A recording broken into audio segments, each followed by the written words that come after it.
Semangat pagi, ketemu lagi dengan Bu Rohani Silalahi. Kali ini kita akan masuk dalam materi statistika part 1 bagian penyajian data. Sebelum kita masuk ke materi statistika, kompetensi dasar untuk pengetahuan dan keterampilan materi ini kalian boleh baca di slide ini. Oke. Statistika, apakah statistika itu dan statistik? Apa bedanya? Statistika adalah ilmu yang mempelajari bagaimana merencanakan, mengumpulkan, menganalisis, menginterpretasi, dan mempresentasikan sebuah data. Sedangkan statistik adalah kumpulan data yang disusun dalam bentuk tabel atau diagram, atau kadang disebut hasil pengolahan data.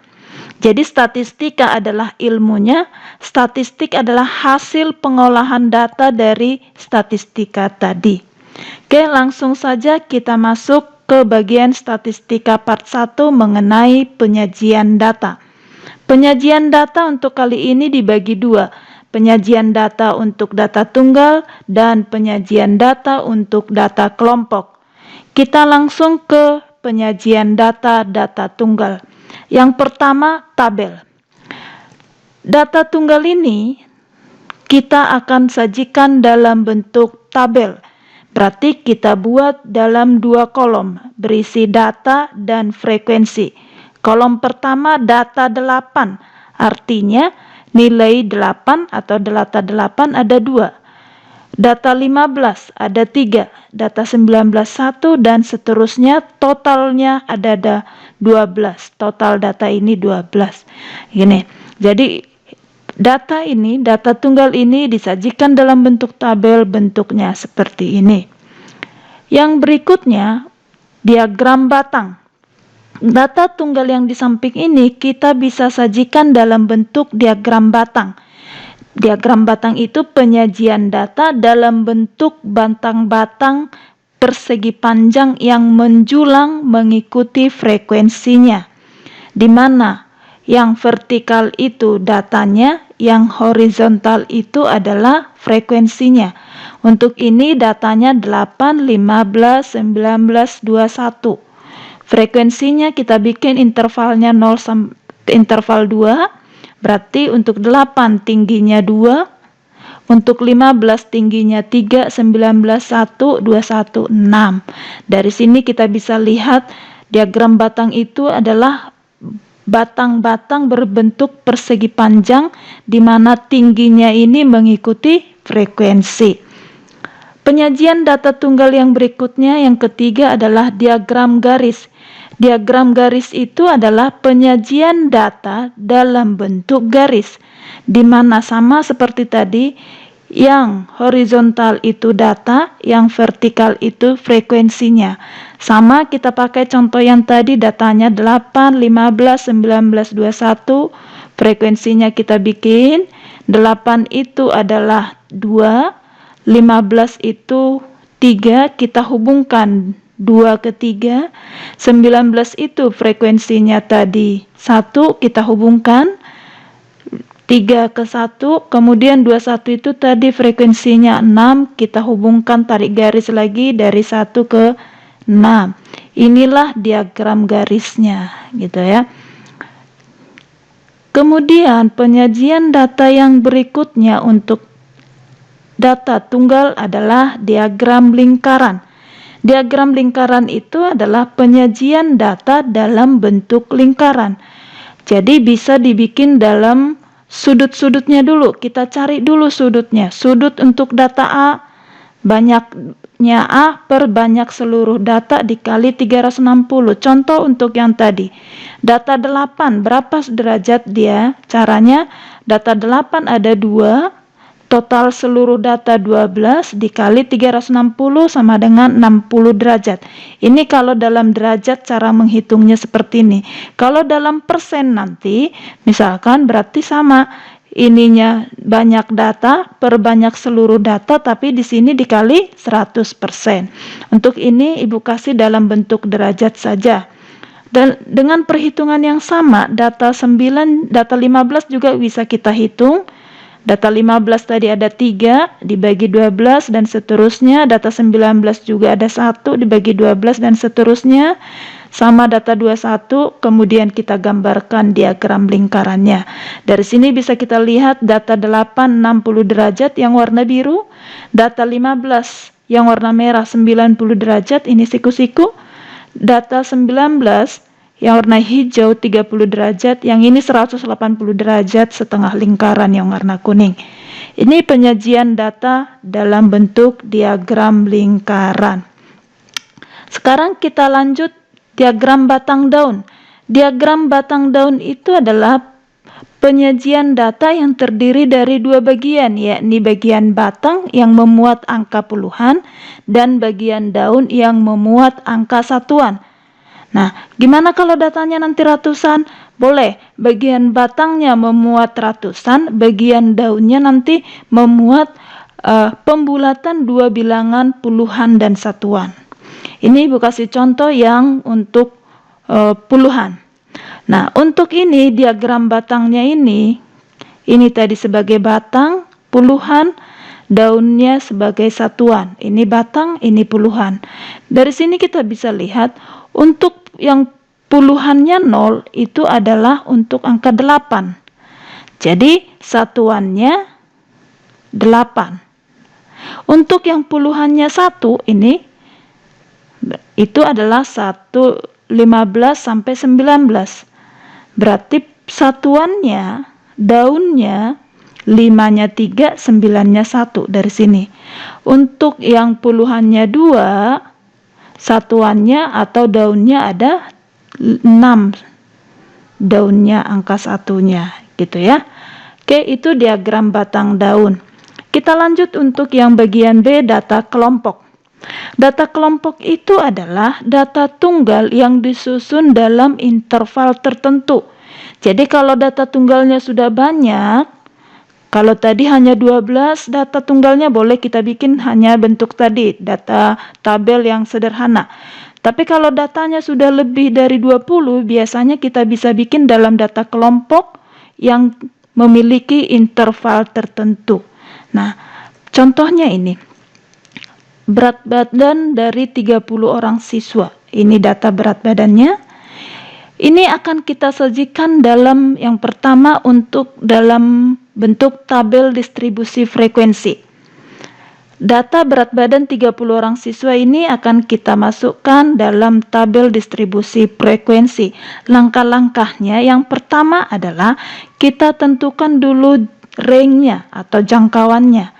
Range itu adalah nilai maksimum dikurangi nilai minimum.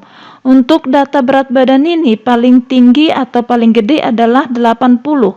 Nilai minimumnya adalah 40. Berarti range-nya 80 dikurang 40 adalah 40. Langkah berikutnya kita cari banyak kelasnya pakai rumus aturan Sturges. Aturan Sturges ini memakai rumus K sama dengan 1 tambah 3,3 logaritma N, di mana N ini adalah banyak data. Jadi untuk soal ini, banyak kelasnya itu adalah 1 tambah 3,3 logaritma 30. 30 dari mana? Banyak datanya 30. Kita hitung dapatnya nanti 5,87.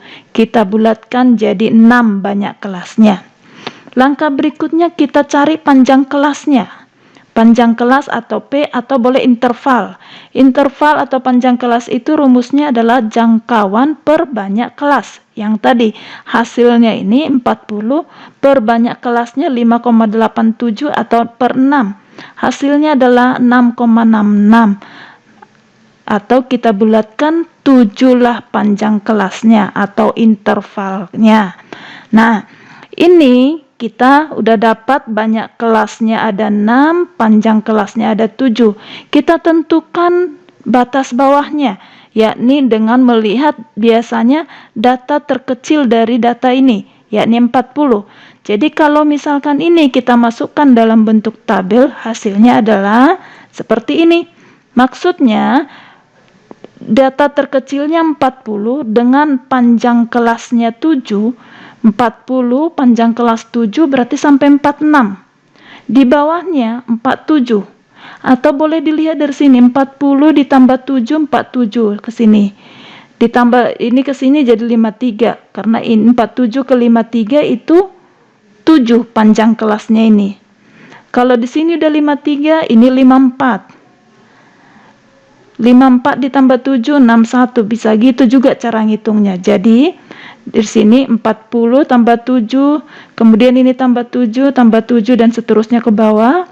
46 tambah 7, 53 tambah 7 dan seterusnya. Di sini kita lihat banyak kelasnya, ada 1 2 3 4 5 6 kelas. Dan semua data ini sudah ada di dalam nilai ini. Kenapa? Karena nilai terbesar kan tadi 80.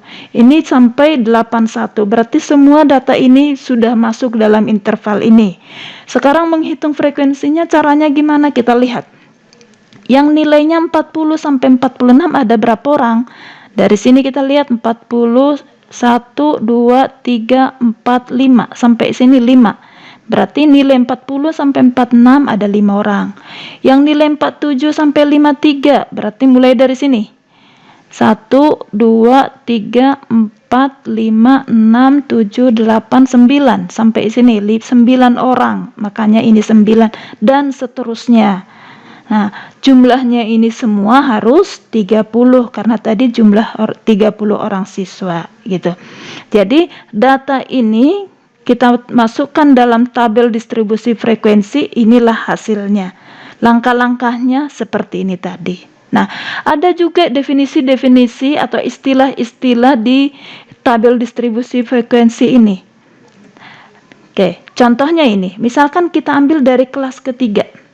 Ini dari kelas ketiga ini kelas 1, kelas 2, kelas 3 yang merah ini. Dari kelas ketiga ini ada yang namanya istilahnya batas bawah. Batas bawah untuk kelas ketiga ini 54 atau BB. Batas atasnya 60. Itu untuk kelas ketiga. Kalau misalkan kelas pertama batas bawahnya berapa? Berarti 40. Batas atasnya berapa? 46 gitu ya. Itu kalau batas. Ada yang namanya juga tepi.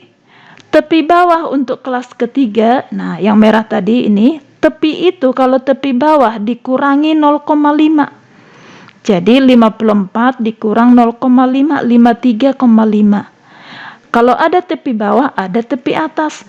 Kalau tepi atas untuk kelas ketiga ini adalah yang ini tepi atasnya 60 dikurangi 0 ditambah 0,5 kalau tepi atas. Jadi 60,5. Nah, sekali lagi. Contoh misalkan untuk kelas kelima. Kelas kelima di mana? 1 2 3 4 5 ini. Kelas kelima batas bawahnya 68, batas atasnya 74, tepi bawahnya 67,5, tepi atasnya 74,5. Itu istilah-istilah dalam tabel data kelompok yang perlu kalian ketahui untuk nanti perhitungan selanjutnya, gitu ya. Lanjut. Penyajian data berikutnya dalam bentuk histogram dan poligon. Apa itu histogram? Histogram itu adalah penyajian data kelompok dalam bentuk batang-batang persegi panjang.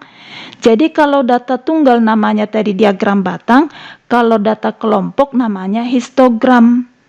Gitu ya. Contohnya kita bikin tabel yang ini tadi, data kelompok ini, kita akan sajikan atau kita gambarkan histogramnya. Karena histogram itu sama seperti diagram batang, cuma bedanya yang vertikalnya ini berisi tepi-tepi atas maupun tepi-tepi bawah dari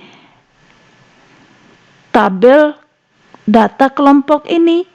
Jadi yang ini 39,5 gitu ya. 46,5 dan seterusnya. Itu di bawahnya ini. Ya. Jadi dia berkelompok antara 39 sampai 46,5 ada 5 orang frekuensinya. Antara 46,5 sampai 53,5 ada 9 orang gitu ya, dari sini dia. Kelas ketiga antara 53,5 sampai 60,5 di sini frekuensinya ada 7 orang dan seterusnya. Gitu bedanya. Ya. Ini namanya histogram. Nah, poligon. Poligon itu apa? Poligon itu adalah penyajian data kelompok dalam bentuk garis. Kalau data tunggal namanya diagram garis, kalau untuk data kelompok namanya poligon. Nah, poligon itu titik-titik tengah dari data ini. Nih, titik tengahnya di sini. Titik tengah ini dihubungkan. Setiap titik tengah ini akan terbentuk poligon. Jadi yang merah ini namanya poligon, yang kuning ini namanya histogram. Gitu. Itu yang kedua. Penyajian data kelompok yang berikutnya ada yang disebut untuk frekuensi kumulatif. Frekuensi kumulatif ini dibagi dua, frekuensi kumulatif kurang dari dan lebih dari. Frekuensi kumulatif kurang dari itu apa? Frekuensi kumulatif kurang dari adalah banyaknya data yang kurang dari tepi atas setiap kelas. Kurang dari tepi atas setiap kelas. Contoh untuk tabel yang tadi. Datanya masih yang tadi ya, sama. Nah, FK kurang dari ini adalah, nih, kurang dari tepi atas setiap kelas. Ini kelas pertama. Tepi atasnya ini adalah 46,5. Banyaknya data yang kurang dari 46,5 ada berapa? Berarti ada 5. Gitu. Untuk kelas kedua, banyaknya data yang kurang dari 53,5. Banyak data yang kurang dari 53,5 berarti 5 tambah 9. Ada 14. Sekali lagi, untuk kelas ketiga, banyaknya data yang kurang dari 60,5, yang ini. 60,5 berarti kelas pertama, kelas kedua, sama kelas ketiga kita tambahin semua. Jumlahnya 21. Begitu seterusnya sampai ke bawah. Sampai terakhirnya nanti banyaknya data yang kurang dari 81,5. Berarti semuanya dong. Karena semua ini adalah kurang dari 81,5. Berarti jumlahkan dari sini sampai ke bawah, nilainya adalah 30. Nah, kalau frekuensi kumulatif kurang dari ini kita gambarkan dalam diagram Kartesius sama seperti sebelumnya. Yang vertikal itu adalah tepinya, yang horizontal itu adalah frekuensinya. Jadi untuk banyaknya data yang kurang dari 39,5 kan 0 ya. Kurang dari 39,50, yang kurang dari 46,5 ada 5 tadi, yang kurang dari 53,5 ada 14, yang kurang dari 60,5 21, kurang dari 67,5 26, kurang dari 74,5 28, kurang dari 81,5 30 semuanya. Nah, ini namanya ogive positif dari kecil ke besar. Itu jadi dari FK kurang dari kita bisa dapat yang namanya ogive positif. Yang kedua FK lebih dari. Kalau FK lebih dari adalah banyaknya data yang lebih dari tepi bawah. Sekarang dari tepi bawah. Contoh tabel yang barusan ini. Sekarang ini FK lebih dari tepi bawah. Tepi bawah ini untuk kelas pertama 39,5. Banyaknya data yang bernilai lebih dari 39,5. Berarti semua data dong. Semua data berarti jumlahkan dari atas sampai ke bawah semuanya. Jadi di sini 30. Yang kelas kedua, banyaknya data yang lebih dari 46,5. Lebih dari 46,5 berarti yang 9 sampai ke bawah frekuensinya. Ini sampai ke sini kita jumlahkan, jawabnya 25. Sekali lagi, untuk kelas ketiga, banyaknya data yang lebih dari 53,5. Lebih dari 53,5 berarti yang frekuensinya 7 sampai ke bawah. Ini sampai ke bawah kita jumlahkan, jawabnya 16. Gitu seterusnya sampai ke bawah, gitu ya. Nah, dari FK lebih dari ini kalau kita gambarkan ke sini, contoh yang tadi yang 39 lebih dari 39,5 berarti kan semua data 30. Yang lebih dari 46,5 ada 25 data. Yang lebih dari 53,5 ada 16 data, dan seterusnya kita hubungkan sampai yang lebih dari 81,5 nggak ada, 0 gitu. Nah, ini dari atas ke bawah atau dari FK lebih dari akan didapatkan ogive negatif. Jadi intinya dari frekuensi kumulatif kurang dari akan mendapatkan ogive positif yang biru, dari frekuensi kumulatif lebih dari akan mendapatkan ogive negatif yang merah. Yang sering keluar di SMA, jenjang SMA adalah soal yang disajikan dalam bentuk histogram maupun ogive seperti ini, gitu ya. Oke, sekarang ada contoh seperti ini. Bukan contoh, ini soal. Ada soal. Berikut adalah ogive mengenai data berat badan siswa kelas 12 di sebuah sekolah. Nih, dikasih tahu. Jadi, misalkan yang lebih dari 41,5 ada 30 orang.